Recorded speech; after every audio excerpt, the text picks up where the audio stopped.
Hi, welcome. My name is Tobias and I'm the Managing Director at Krona Einar in Sweden. Today I want to wish you a very happy Midsummer. Please join me on getting to know Swedish Midsummer traditions. Today we will be preparing some yummy food.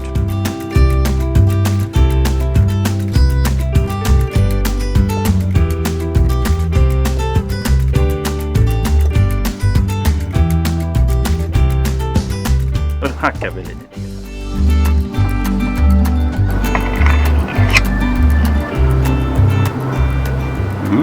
Det luktar gott.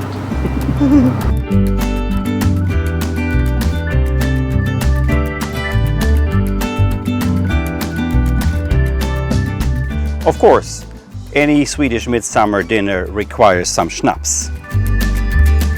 And of course, herring requires a beer.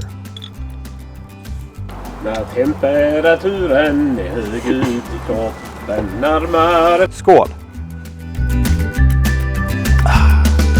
Scheiße, ich habe die Erdbeeren vergessen.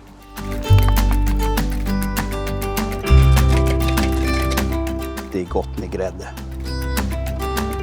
Thank you all for your trust in your business in the first half of 2022. I wish you all a very happy midsummer.